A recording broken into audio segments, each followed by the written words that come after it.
அனைவருக்கும் வணக்கம். நான் உங்கள் நெடுமாறன் ராஜாங்கம். இந்த வாரம் திரைக்கு வந்திருக்கக்கூடிய வணங்கான் திரைப்படத்தை பத்தி தான் இந்த வீடியோல வந்து பார்க்க போறோம். வணங்கான் படத்தை டைரக்ட் பண்ணியிருக்காரு டைரக்டர் பாலா அவர்கள். இந்த படத்துக்கு இசை அமைச்சிருக்காரு ஜி.வி. பிரகாஷ்குமார். அண்ட் இந்த படத்துடைய பின்னணி இசை அமைச்சிருக்காரு சாம் சியோஸ். இந்த படத்துடைய முக்கியமான ஸ்டார் காஸ்டிங்கா அருண் விஜய், ரோஷினி பிரகாஷ், சமுத்திரக்கனி அண்ட் மிஷ்கிந்த், ரீதா ஃபாத்திமா மற்றும் பலர் வந்து நடிச்சிருக்காங்க. வணங்கான் படத்துடைய கதை என்ன அப்படின்னு சொல்லிட்டு பார்த்தீங்கன்னா, கன்னியாகுமரியில குட்டி அப்படின்ற ஒரு கேரக்டர் வந்து இருக்காரு. அவருக்கு வந்து காதும் கேட்காது, வாயும் பேச வராது. அவருக்கு ஒரு தங்கச்சி தேவி அப்படின்னு சொல்லிட்டு இருக்காங்க. அங்க இருக்கக்கூடிய வேலையெல்லாம் செஞ்சுட்டு ரொம்ப எளிமையான ஒரு வாழ்க்கையை வந்துட்டு இருக்காரு. குட்டியோட கேரக்டர் வந்து எந்த ஒரு சின்ன சின்ன அவருக்கு முன்னாடி நடக்கிற தப்பு கேட்டாலுமே அவர் கோவம் வந்து அடிக்க ஆரம்பிச்சிருவாரு. ஸோ அதுதான் அவருடைய கேரக்டர். இவர் வந்து 2 கொலை பண்றாரு.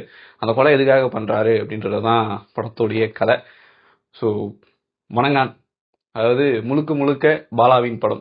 பாலாவுடைய முந்தைய படமான நிறைய படம் பாலா வந்து பண்ணியிருக்காரு. அதுல நமக்கு நிறைய படம் அவர்கிட்ட வந்து ரொம்ப பிடிச்ச படமா இருக்கும். குறிப்பா இன்னைக்குமே சில பேருக்கு வந்து தாக்கத்தை ஏற்படுத்துற படம்னா நந்தா, பிதாமகன் இதெல்லாம் ரொம்பவே அவருடைய பிடிச்ச படங்கள்ல வந்து இருக்கும். எனக்கு கிட்டத்தட்ட அந்த ஒரு ஃபீல் தான் இருந்துச்சு. மறுபடியும் பேக் டு த ட்ராக் வந்து பாலா வந்திருக்காரு. ஒரு அதாவது இந்த மாதிரி ஒரு குட்டி அப்படின்ற அந்த கேரக்டர் எடுத்து அந்த கேரக்டர் பில்ட் பண்ணி அந்த வாழ்வியல ஒரு மாற்றுத்திறனாளியோட அந்த வாழ்க்கையில அவங்களுக்கு நடக்கிற அந்த சில கஷ்டங்களை வந்து படத்துல ரொம்ப அழகா ரொம்ப அப்படியே நமக்குள்ள ஒரு கத்தியை குத்தி வெளியெடுத்தா நமக்குள்ள ஒரு வலி வரும் இல்லையா, அந்த வலியை கடத்தி அள வச்சு நம்மளை சிரிக்க வச்சு பல விஷயங்களை நமக்குள்ள கேள்வி எழுப்பி அப்படியே வந்து படம் வந்து கடந்து போகுது. அவ்வளோ அழகா வந்து அந்த படம் இருக்கு. ஆக்சுவலா அந்த வலியை ரொம்ப அழகா நமக்குள்ள கடத்திருக்காரு. படம் பார்க்கும் பொழுது அத்தனை இடங்கள்ல வந்து நிறைய பேர் வந்து கண்ணீர் வந்துகிட்டே இருந்துச்சு. ஸோ படம் பாருங்க அப்படின்னு தான் சொல்லுவேன். இதுல இருந்த படத்துல அதாவது வணங்கான்ல அருண் விஜய் வந்து பயங்கரமா பெர்ஃபார்ம் பண்ணியிருக்காரு. அவருடைய பெர்ஃபார்ம் எப்படி சொல்லணும் அப்படின்னா, படத்துல வந்து ஒரு மாஸ் டைலாக் கிடையாது. படத்துல ஒரு டைலாகே கிடையாது. எந்த ஒரு மாசான சீனும் கிடையாது.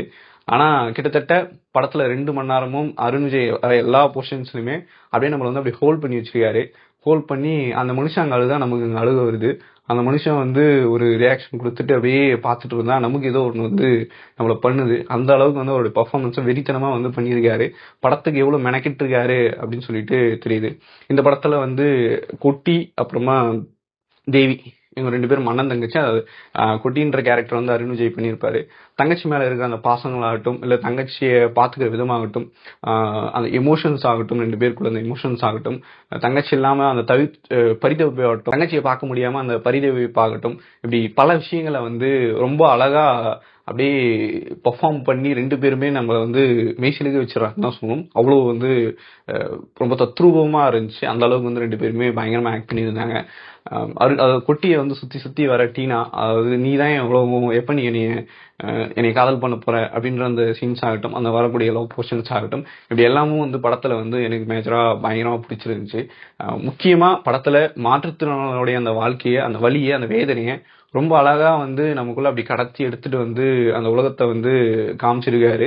இந்த மாதிரி அவங்க படுற துன்பங்கள், அவங்களுடைய வாழ்க்கையில இருக்க அந்த இன்பங்கள் இதெல்லாம் வந்து இவ்வளவு க்ளோஸ் ரேஞ்சில் நம்ம பார்த்துருப்போமா அப்படின்னு கேட்டா, எப்பயோ ஒரு சில டைம் பார்த்துருப்போம், பரிதாபப்பட்டிருப்போம், அப்படின்னு ஒரு இது கூட்டிட்டு அப்படியே கடந்து போயிருப்போம்.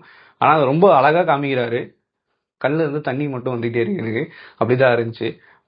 அப்படி ஒட்டுமொத்தமாவே படம் வந்து ஒரு பயங்கரமான ஒரு செம்ம படம். கண்டிப்பா நீங்க போயிட்டு போய் பாருங்க அப்படின்னு தான் நான் சொல்லுவேன். குறிப்பா இந்த படத்துல வரக்கூடிய விஷுவல்ஸ் ஆகட்டும், விஷுவல்ஸ் அவ்வளோ நல்லா இருந்துச்சு. திருவள்ளுவர் சிலையை அந்த ஃப்ரேம்ல காமிச்சு இப்படி எல்லா விஷயமே எனக்கு வந்து படத்துல வந்து விஷுவல்ஸ் ரொம்ப சூப்பரா வந்து இருந்துச்சு. ஜி.வி. பிரகாஷ்குமார் அது முதல் பாட்டா இருக்கட்டும் இல்ல கடைசி அந்த முடிகிற எண்டிங் பாட்டா இருக்கட்டும் இல்ல பின்னணி இசையா இருக்கட்டும், சாம் சிஎஸ்மே கூட சேர்ந்து ஒர்க் பண்ணியிருக்காரு.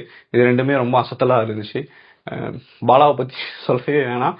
அவர் வந்து ரொம்ப நாள் கழிச்சு, அதாவது கடைசியா 2016 நினைக்கிறேன், நாச்சியார் படம் வந்து சரியா போகல. அதுக்கு முன்னாடியும் படம் வந்து சரியா போகல. எல்லாருமே கிரிட்டிசைஸ் பண்ணிக்கிட்டே இருந்தோம். மீண்டும் ஒரு ரொம்ப ஸ்ட்ராங்கான ஒரு கதையை எடுத்துக்கிட்டு, ரொம்ப இயல்பான ஒரு கதையை எடுத்துக்கிட்டு அது ரொம்ப ஸ்ட்ராங்கா நம்ம முன்னாடி சொல்லியிருக்காரு.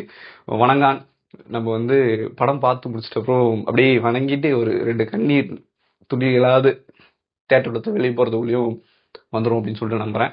ஸோ உங்களுக்கு படம் எப்படி இருக்கு அப்படின்றத நீங்க படம் பார்த்துருந்தீங்கன்னா கீழே வந்து கமெண்ட் பண்ணுங்க. இந்த வீடியோ பிடிச்சிருந்துச்சுன்னா லைக் பண்ணுங்க, ஷேர்